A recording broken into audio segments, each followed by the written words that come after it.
Welcome to the Financial Planning for Canadian Business Owners podcast. You will hear about industry insights with award-winning financial planner and entrepreneur Jason Pereira. Through the interviews with different experts with their stories and advice, you will learn how you can navigate the challenges of being an entrepreneur, plan for success, and make the most of your business and life. And now, your host, Jason Pereira. Hello and welcome to FinTech Impact. I'm your host, Jason Pereira. Today on the show, I have Christine Brunsden, CEO of Benefits2.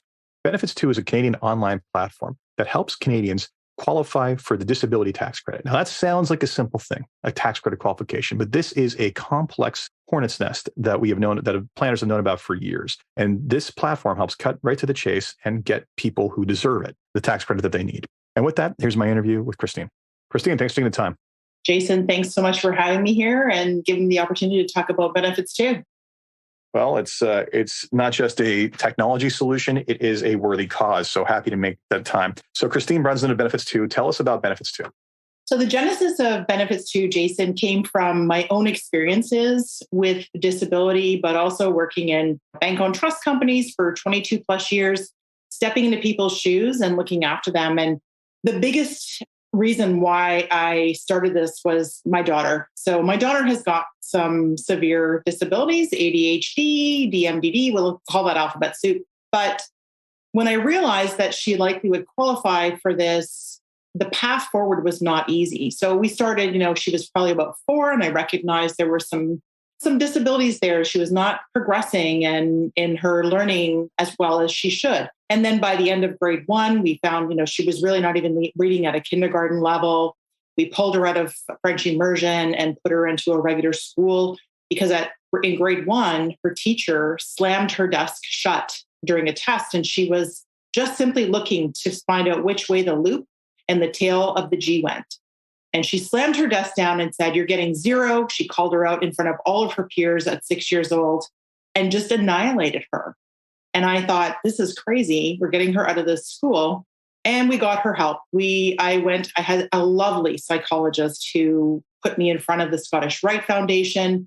We got her qualified in that program. They couldn't really say what her disability was because she couldn't read well enough to do the testing. But she was going to this program 2 hours a week, 2 hours twice a week, every week for the better part of 2.5 years. And we finished at the end of grade 4, and she was then reading at about a grade 8 level. So we went from reading at a kindergarten level to reading at about a grade 8 level. Still had all the other issues around ADHD and everything else, but man, did we make some inroads. And I thought, wow, this is cool. And thank God they gave me this for free. But it didn't really come for free because I had to take a lot of time off work after hours. I had to work my whole schedule around supporting her through this. And it came with some other stuff too, like the whole social issues and everything else. So, we go forward. We've got an assessment when she was 6, an assessment when she was 12. And I'm going to put this out there, but through the teenage years, things went really downhill for her. And she ended up going through some really terrible stuff. And she came back to me when she was 18 and she said, "Mom, I hit rock bottom and I need your help." And I said, "Of course, as my daughter, you'll always have my loving help and support, but you have a part in this too. And that means that in order to come back and me support you through this, I need you to have another assessment done and I need you to follow whatever treatment plans provided, and we'll sign a contract to this effect for you to come back into my home." And she said, "There's something else. There's a gentleman I met and he needs your help too." And I realized this young man, who was 17 at the time that I took him in, had no health card, no social insurance number, nothing. And I'm thinking, gosh, how hard is it for all these people that are out there in this situation, and especially young people who are aging out of the system? They don't have the support. Imagine what this is like for them to try and get any of this stuff done. And now my eyes are really wide open around the disability tax credit, right? And so I pull a group of people together at the end, closer to the end of 2020, around August of 2020. And I launched, it was Legacy U, the evolution of estate planning summit. And we had a whole bunch of experts talk about legacy planning for disability. And I used a tax credit promoter that year. Two of the people from my group, I said, can you guys help me with this? They're like, sure, no problem, we'll get it. So, I had to give up a substantial portion of my refund. And I thought, this really sucks. Let's clarify that. So there are professionals out there, quote unquote professionals, who basically will help people get this credit because there's a lengthy form that doctors don't always know how to fill out or like understand, right? Because you read a question, you interpret it a certain way. No doctor wants to sign off on something that isn't true. So erring on side of caution could prevent people from actually getting this credit. So it's actually, knowing the rules around what qualifies and what doesn't for a credit like this is actually quite complex. So that's where that entire thing happened. But unfortunately, these people come at a pretty substantial cost, unfortunately, from what I've seen. So it's not surprising you had that experience. Right. So that is two of the big barriers are the doctors not understanding the form. They don't know how to write it for success with CRA. And it's the time it takes. If they were to go through it from start to finish, it takes about 20 to 45 minutes. And that can't be done during a patient visit because now all of a sudden they've impacted their practice and it's now taken up the time of, say, 3-4 patients. So it has to be done in after hours. And we already know that medical practitioners are burning out record numbers. They are really not motivated to take their after hours to fill out paperwork, third-party forms for the government. Absolutely. And they don't understand as well what it opens the doors to either, right? So there's a couple of different barriers, and that was really what we recognize. And you're right, the tax credit promoters, they recognized this a long time ago and put these services out where they're charging anywhere from 20 to 40% of people's refunds to help them get this. And people pay it because they've had such a hard time in accessing this. All right, let's just stop here for a second and make sure we understand where we're coming from on this. So let's talk about what the disability tax credit is. Let's talk about what the refunds are, and then we'll go back down the jury. So disability tax credit, give me the synopsis here. So the disability tax credit exists, and you know what? It's got a terrible rap because it has the D word. Terrible name. It's got the D word, stigmatized. Right. So, I mean, if we said this is for anybody who has an impairment, a difficulty with any of their activities of daily living that they perform on a day-to-day basis. And what are those things? Well, they're things like vision and hearing and speaking and feeding and eating and eliminating. And I say eliminating, but we really could call that incontinence and bowel issues and things like that. It's dressing oneself. It's mental functions. And man, oh man, under mental functions, you could the number of impairments there is astronomical, right? It's life-sustaining therapy. It's people who are type 1 diabetic.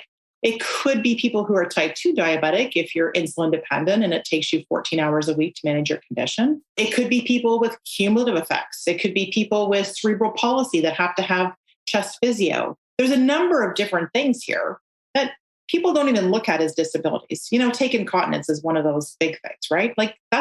Nobody wants to start talking about that and they don't know that it qualifies.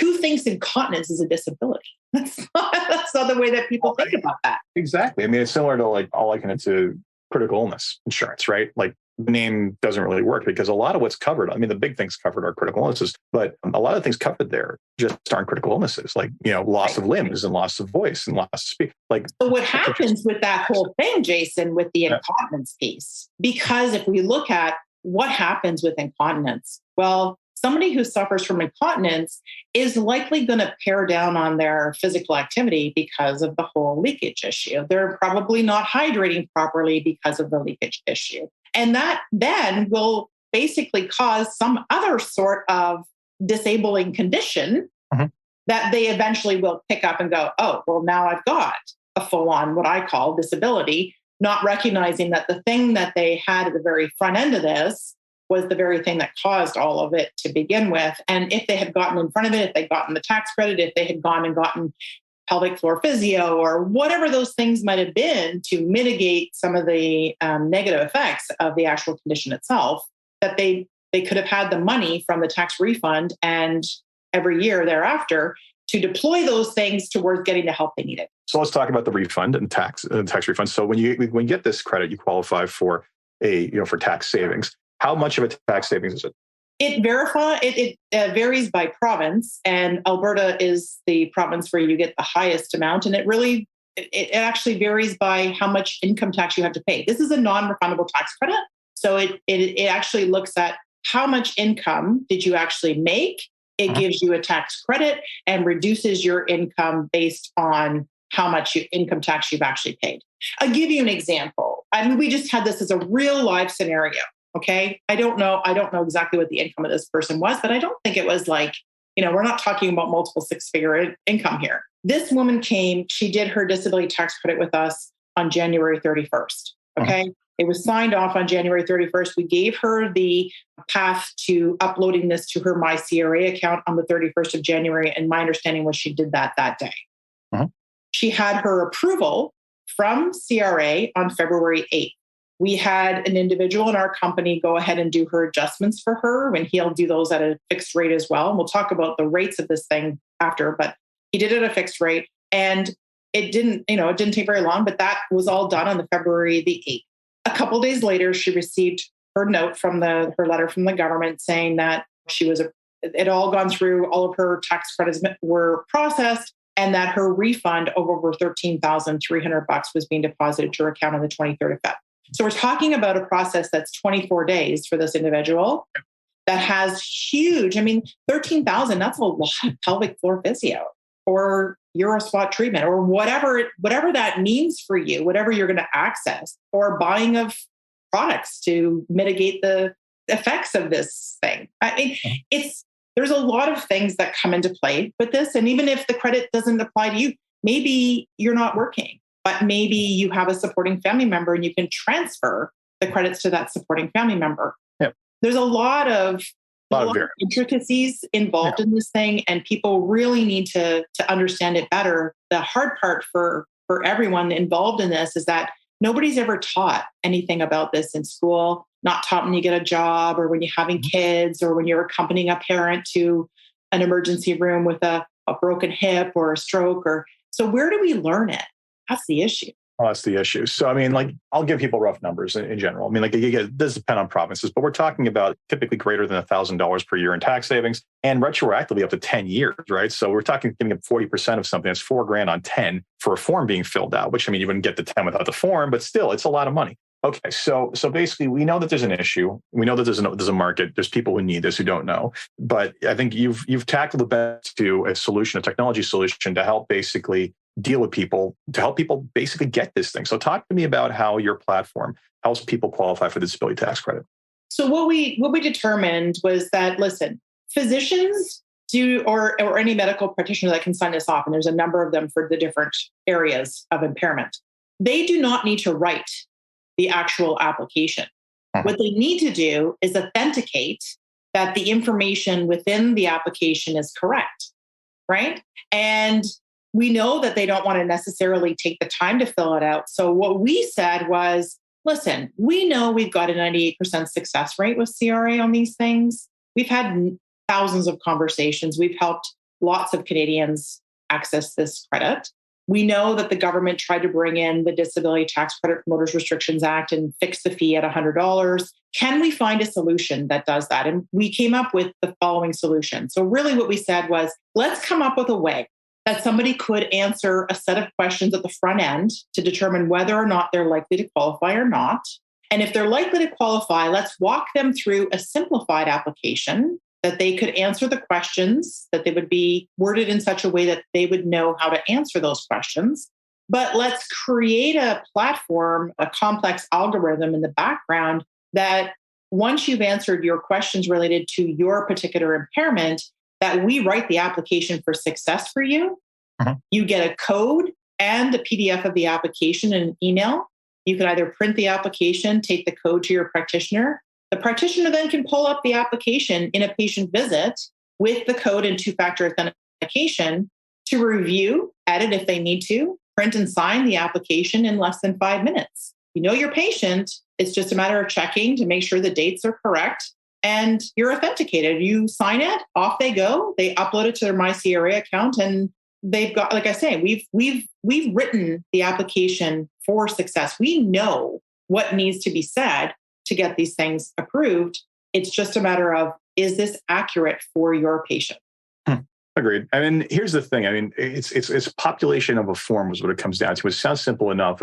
But there's a lot of logic and questions that go into this, right? So talk to me about the kind of conditional answers you have to give, because we discussed this off here before. There's what the form asks for, but then there's what they actually need to make a decision, right? And that can vary incredibly dramatically based off of whatever the condition is. So that's a lot of conditions you got to cover and a lot of kind of variable questions you got to cover. So there's a lot of logic to this.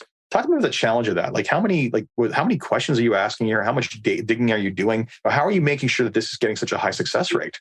So I think it comes down to the fact that, listen, our platform has been built with over 100 years of experience of those in both legal, financial, and medical and technology experience, right? And yeah, we know what needs to be said. And I think a lot of people don't understand how it needs to be written. And really, and I don't want to give away too much of the secret sauce of it per se, but there's specific ways to say things. And when you've gone through thousands of applications and you've had thousands of phone calls with CRA, you really learn how to say things that make this as easy as possible for CRA to agree. Fair enough. You're learning their playbook on their end and basically making sure that you're talking their language, which makes perfect sense. Right. But that for a physician who doesn't do these things, or any medical practitioner who is not doing thousands of these things, how are they ever going to get that speed to clarity? They're not, right? Mm-hmm. And to expect that they're going to take time and fill these things out from start to finish and do it in their after hours, listen, it's just not going to work. We know that they're already burnt out. And we wanted to give medical practitioners as much time back into their day as possible to do the things that they love, is really providing patient care. It's servicing their patients and not dealing with third-party forms that they were never taught how to fill out in the first place. And no doctor, no one gets into medicine for the administration. Let's as a doctor, that just doesn't happen. So let's be clear about that. So no, I'm sure that they're grateful for it as well, because they wanted to see this happen, but they don't want to actually have to do the work because they don't know how to do it. So that makes perfect sense. We did review it. We did have a session with the Canadian Medical Association, and they agreed that it really does need to be on the desk of every physician across the country. And we asked for a little bit of help with the provincial and territorial associations, some who are very willing and open to look at this, and some who are not. They're waiting for the government to implement a solution. Let's just let people suffer while we wait for bureaucracy. Yeah, no. Well, and here's the thing. Let's just talk about what the cost is to this. So what is it? What are you charging to get this questionnaire system done? Yeah, so we thought the disability tax credit promoters were really predatory in nature with taking that big percentage. And that was the thing I vowed when I went through that process. And I said, we've got to switch. We've got to change this. This is not, I'm going to stand firmly behind finding a solution that actually upholds the federal government's legislation that was brought in on November 15th, 2021, trying to fix the fees of these promoters to say, no longer can you charge anything more than $100 per year for helping with the disability tax credit form itself, but also per year of completing the adjustments. And so we started out with that on a very core basis of saying we need to be under that legislated amount, which that legislation was actually challenged by a promoter, and they sought an interlocutory junction. It was granted on the basis that it's the federal government trying to implement the legislation on fixing the fee, but the persons operating in each province are regulated provincially. So they're saying, well, federal government can't fix our provincially regulated fees. So it failed on that basis. It's all tied up in court. But we said, no, we're going to do it anyway. And we're going to do it under the $100. And so our fee is $99 plus tax. Good. So, bottom line is anyone saying they're waiting for a government solution, $99 plus tax is not exactly a lot to ask for this sort of thing. So pretty and I would say that we are very interested in partnering with charities and other organizations that are in support of those with disabilities. And if we can come up with other solutions on how to maintain the platform and push this out and make it available for people, and if they're interested in helping us do that, my door is always open. That's what I would say. Fair enough. So, all right. So you have this platform now where basically you can, with a very high probability of success, get people to go through this questionnaire and qualify for this credit. Talk to me about what you're thinking about doing next. Like, where does this go beyond just what you've done here? I'm glad you asked that question, because I'm a huge advocate for diversity, equity, and inclusion. And I'm also a huge advocate for people with disabilities. So we are working on a solution for those that need help to walk through this. we're working on a solution of hiring a predominantly disabled workforce to come and work for us to help us in any of the walking through of these applications. We know there's a number of persons with disabilities out there that do that today. We'd love to be able to employ them as part of our organization, to pay them a fair salary, to get them benefits, to contribute to an RDSP to help them save for retirement in a more effective way. That's my promise to them, to make it so that, they're not sitting there on benefits and trying to stay under the government limitations just so they can keep their health benefits. That would be part of this process as well. To open up the doors to really employ as many people as we can, we're looking at a marketplace. So our marketplace will have diversity, equity, inclusion calendars that support all the different awareness dates throughout the country, and internationally as well, where companies can get a planner and it outlines each of the days so that they can be in support of their employees and everybody else that's supporting somebody that's going through this. This really came on the basis of the fact that, I don't know that you know, but I'm supporting 5 family members with disabilities. I have my dad with dementia. I've got my mother in a wheelchair as a result of catastrophic injuries in a car accident back in 2007. I've got my daughter and her partner, both with disabilities. I've got my grandson with autism. And I've got my brand new granddaughter, who's now 6 months old, who has Mobius syndrome, which is a very rare congenital condition. It's really that her 6th and 7th cranial nerves did not develop properly. And so she's paralyzed on the left side of her face. And so she'll never be able to smile. She'll never be able to show any sort of expression. She has a plethora of issues that still have yet to be identified. And we've got sick kids visits coming up and all of that. And my daughter, God love her, in January, when we realized that this was going to be Madeline's path, she went and found out everything she could about Mobius and found out there is a National Awareness Day. And National Mobius Awareness Day is January 24th each year. And Mobius awareness color is purple.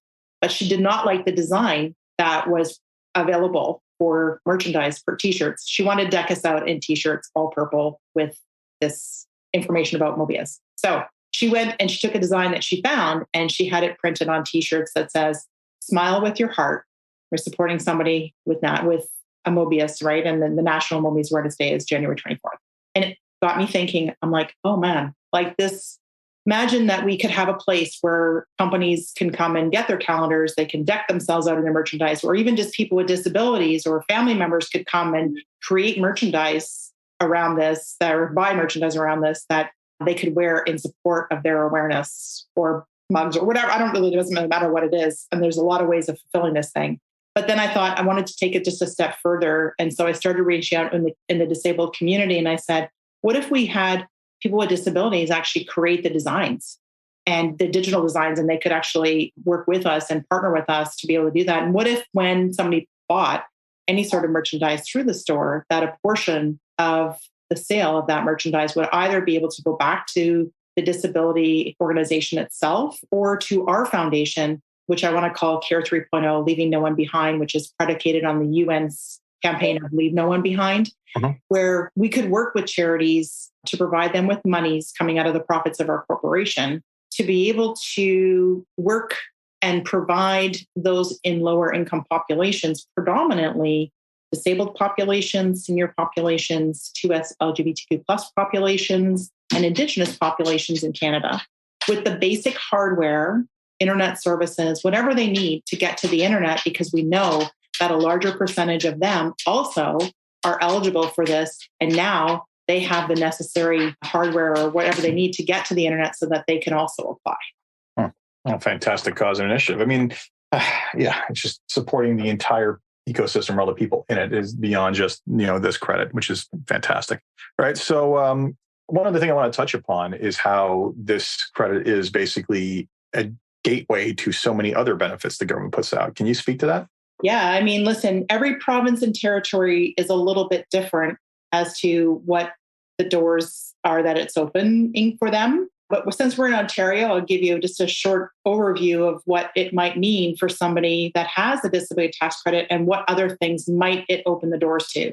So it opened the doors to things like the Child Disability Benefit, the Canada Workers Benefit Disability Supplement, the Canada Caregiver Credit, medical expenses and disability supports deductions, home buyers amounts, home accessibility renovation expenses, childcare expenses, education-related benefits, tax-related benefits to having the DTC, things like the Registered Disability Savings Plan and the Qualified Disability Trust status. And then there's some other benefits in there as well. And we've now got the multi-generational home renovation tax credit. I mean, I think as I'm touring virtually the country and talking to advisors, and when I say the word disability tax credit, and I hear them say, oh, but I don't do that many registered disability savings plan, my thought and the first statement out of my mouth is, I get that's a segment of the population, but are you aware that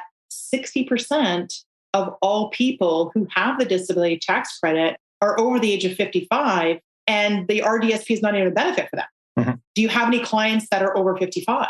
And then they look at me and go, well, tell me more. And then I really kind of expand upon it and say, here's all the things. This is not just an issue for your clients even. If you're thinking about this is just your client, what about the 1 and 2, very shortly, 1 and 4 right now, but 1 and 2 individuals that you're servicing as a client who are going to be caregiving for someone who's aging and they have no clue that this is available to them and their family to support their aging loved one?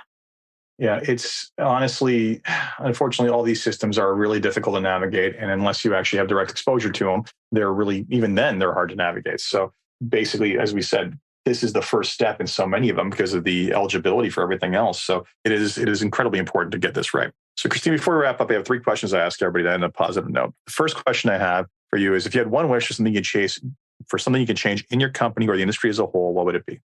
Really awareness around maybe even changing the name of this credit. It's not a disability tax credit. It's really an enabling for people with ordinary everyday impairments to their activities of daily living. True. Unfortunately, it's, there's a stigma attached to that word. I really do wish we stopped using it when naming stuff. Just actually make it more accessible away from that stigma. A second question for you. What's been the biggest challenge in getting benefits to where it is today? Oh, man. I think we didn't get it right in the beginning. We're like any other startup, right? Tech startup. We certainly did not have the right team. And the biggest challenge was finding the right team of people to bring in and the right senior software engineer around this thing. You don't realize, especially, I'm probably not a big tech person. Listen, if the computer comes on when I turn it on, it's a great day. And if it works the way it's supposed to, that's an even better day for me. And I'm got 2 people in the company that one I don't think he really even knows how to use Facebook. And, there's a doctor in the company who loves LinkedIn, but, he's not a tech expert either. And so for us, that was the biggest challenge, was finding the right tech co-founder. He's not a co-founder, but the right tech expert to come in and really help us build out the solution. And so it took us 8 months in to realize we had the wrong individual in there and to exit that individual and to then go and find the right person. And since then, we've been building, but this has not been a fast process. We're close to 2 years in building this thing now. We're launched, but it was a long road to kind of get here on the tech side. Excellent. The last question is, what excites you the most about what it is you're working on and keeps you getting up in the morning to keep on fighting the good fight? For me, I just told you, it's all the people like my family members that I know this is going to impact. It's going to be a massive impact for them and their family. And the people that we serve, when you get to go to work every single day and be a hero squad for people, and you see their smiles on their faces, and when they get their refunds, and when they see the real impact that this has in their lives and the lives of their family members, and they're crying because this is the first piece of good news they've ever received, right? Mm-hmm. Many of them have had nothing but bad news after bad news. And you see grown men cry at the fact that they've now got money for their loved one to help them plan for the future. Man, that's a pretty cool mission. And listen, if I didn't have, I would probably still do this anyway, but that just makes it ever more powerful to wake up every single day knowing that it's part of building my own legacy mission, which is positively impacting the life of one person every day for the rest of my life. Fantastic. Christine, thank you so much for taking the time. I appreciate it. My pleasure, Jason, anytime. This podcast was brought to you by Woodgate Financial, an award-winning financial planning firm catering to high net worth individuals, business owners, and their families. To learn more, go to woodgate.com. You can subscribe to this podcast on Apple Podcast, Stitcher, Google Play, and Spotify, or find more episodes at jasonpereira.ca. You can even ask Siri, Alexa, or Google Home to subscribe for you.